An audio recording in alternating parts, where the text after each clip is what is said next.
ప్రపంచ చరిత్రలో ఈరోజు అనగా జనవరి 30 చాలా దురదృష్టకరమైన రోజు. మన వేలితో మనమే మన కన్ను పడుచుకున్న విధంగా మన బాపూజీని భారతీయుడే పట్టన పెట్టుకున్న రోజు. భరతమాత తన అనంగు బిడ్డడైన గాంధీజీ మరణాన్ని చూసి వెక్కి వెక్కి రోదించిన రోజు.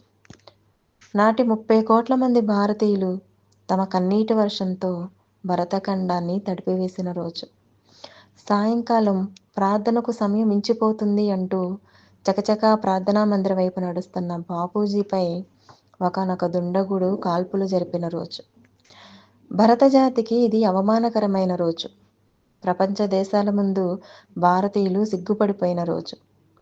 మా పాలనలో ఆయనను మేము రక్షిస్తే స్వపాలనలో మీరు ఆయనను చంపుకున్నారు అని ఆంగ్లేయులు మనల్ని అపహసించిన రోజు జనవరి 30. ఏమైతేనేం ఒక అహింసా తేజజ్యోతి ఆరిపోయింది. ఒక శాంతి కపోతం రక్తం అడుగులో ప్రాణాలు విడిచింది.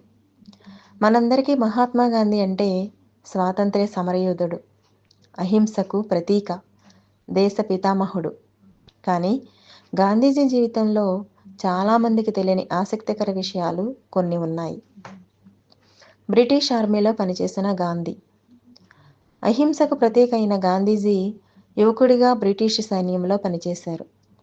గాయపడిన సైనికులను మోసే సేవ చేశారు.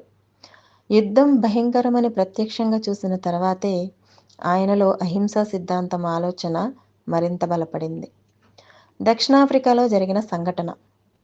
గాంధీజీ జీవితాన్ని పూర్తిగా మార్చిన సంఘటన భారతదేశంలో కాదు, దక్షిణాఫ్రికాలో జరిగింది. ఫస్ట్ క్లాస్ టికెట్ ఉన్నప్పటికీ ఆయనను ట్రైన్ నుండి తోసేశారు.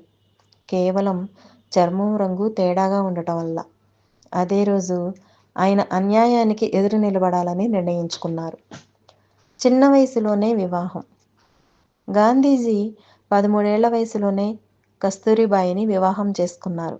తర్వాత ఆయన భార్యనే తన పోరాటాల్లో భాగస్వామిగా మార్చారు. ఆమె నుంచి తాను ఎంతో నేర్చుకున్నానని ఆయన చెప్పేవారు. వారి బంధం స్వాతంత్ర సమరంలో గొప్ప ఉదాహరణ. మతం ద్వేషం నేర్పదు అన్న నాయకుడు.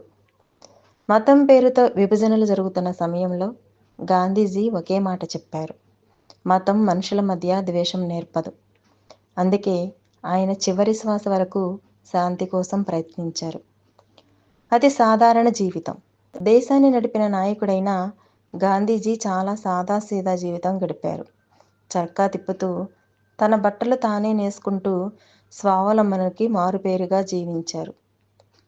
నోబెల్ శాంతి బహుమతి. ప్రపంచానికి శాంతి మార్గం చూపిన గాంధీజీ 5 సార్లు నోబెల్ శాంతి బహుమతికి నామినేషన్ అయ్యారు. కానీ ఆయనకి ఎప్పుడూ ఆ బహుమతి ఇవ్వలేదు.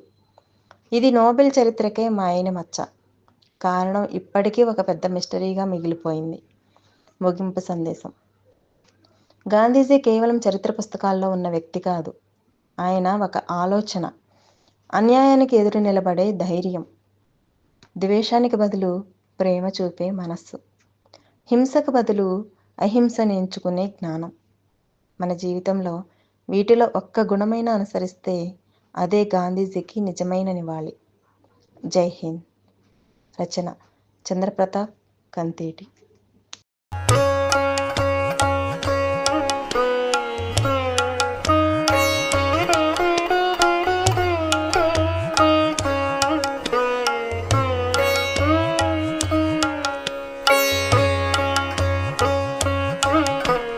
మరిన్ని వీడియోల కోసం మా ఛానల్ని లైక్ చేయండి, కామెంట్ చేయండి, షేర్ చేయండి, సబ్స్క్రైబ్ చేయండి.